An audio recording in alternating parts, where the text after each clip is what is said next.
Alright guys, this is the unboxing of my M1 Pro MacBook Pro, 32 gigs of RAM, 15-inch laptop. Let's take a look at what we got on eBay.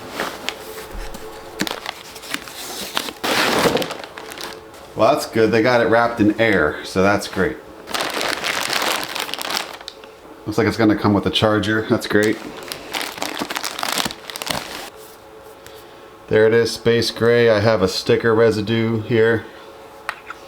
I think this is space gray or some kind of gray, of course.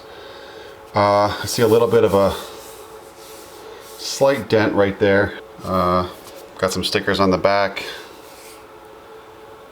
This looked like it was inventoried, so I'm going to take these stickers off at some point. But yeah, it's got the feeder all intact. Looks like we got an Apple charger. I don't think this is the original Apple charger. I don't see an Apple logo on it. It might be aftermarket. And it comes with the USB-C charging. But there is a MagSafe port.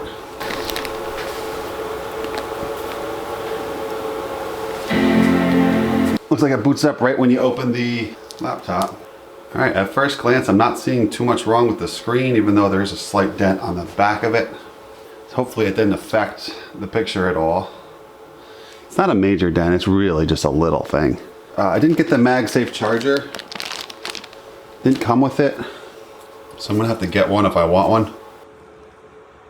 Alright, I just got all my credentials signed in with my Mac. And I'm logging in for the first time.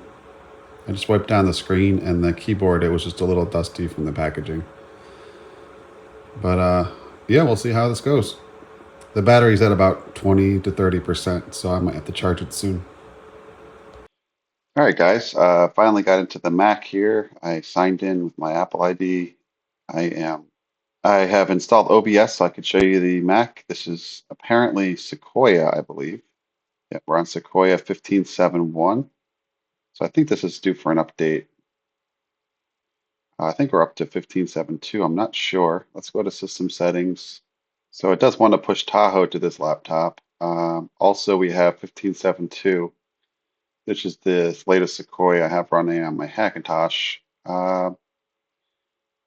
I'm tempted to kind of wait a little longer on Tahoe. I know it's the latest and greatest, but I want this to be a stable machine, and I don't necessarily think I need the cutting edge. I think Sequoia will be just fine. I'm going to say update tonight.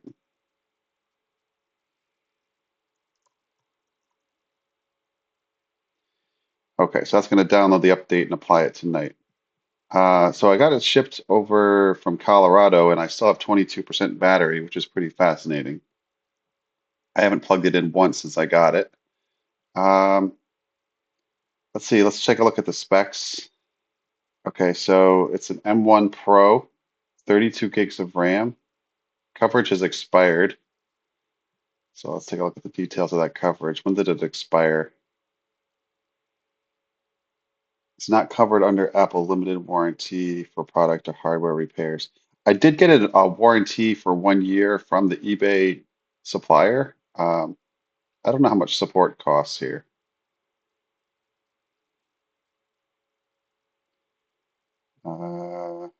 I don't even know if I can buy support, but you probably can buy Apple support for expired coverage. See, this is my first true Apple device that's not like over 10 years old, so and that's not an iPhone too, so I'm just learning my way around here. So it looks like I can get Apple Intelligence. So I have Apple Intelligence on. I could do Siri requests. Let's just enable that. Not now. I'll do that later, I guess. I don't know if I'm so paranoid about Apple recording me or not. I'll listen for Siri or Hey Siri. Allow Siri when locked, so I can talk to my MacBook, I guess, when it's locked. Well, we'll just see how annoying that gets. I have a ChatGPT extension. I could set that up. I do have a ChatGPT account. Okay, so I'm going to confirm ChatGPT requests. So that's going to, I guess, enhance Siri a little bit. I have the, like I said, just a $20 a month ChatGPT subscription. So Found that to be pretty useful so far. All right, so this is Sequoia 1571 on a M1 Pro. Yeah, I'm going to install DaVinci Resolve, my Adobe Photoshop, and Lightroom, and take a look at that. What is this? I haven't tried this yet. This never works on a Hackintosh. Your iPhone on a Mac. Unlock my iPhone. Okay. I put my PIN in on my iPhone. Allow notifications from iPhone. Allow. iPhone mirroring is ready to use. Touch ID. Okay. Lock my iPhone to connect.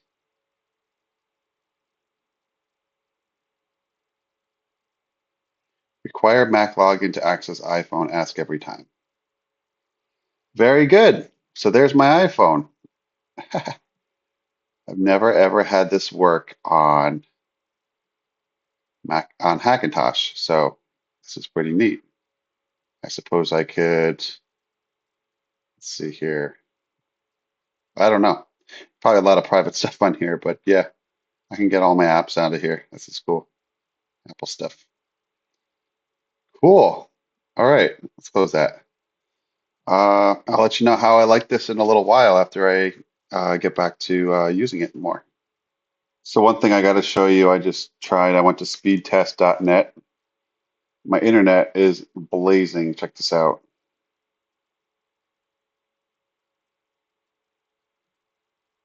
This thing is getting right up over 500 megabits per second Wi-Fi. I'm not even plugged into Ethernet at all. This is ridiculous.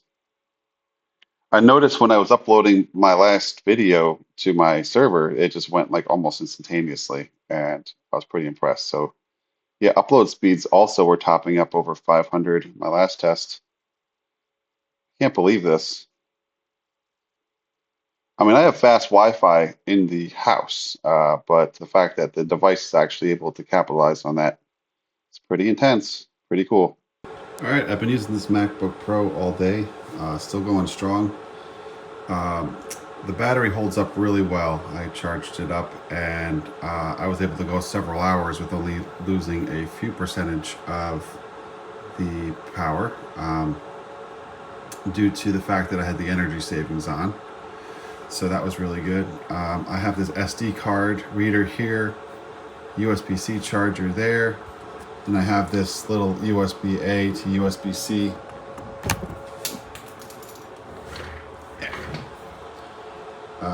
adapter here that I use for my YubiKey. I don't have the USB-C YubiKey yet, so I use this for that and also for thumb drives.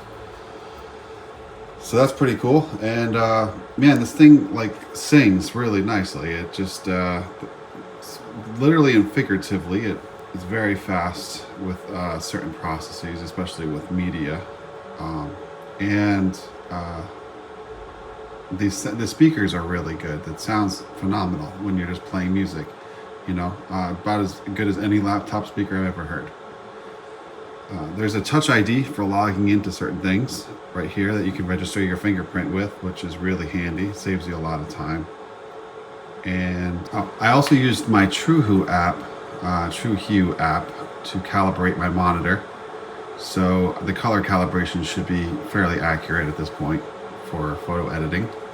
So that's pretty decent. And I'm looking forward to editing this video for you and seeing how that goes in DaVinci Resolve. Hey guys, thanks for watching. Don't forget to like and subscribe.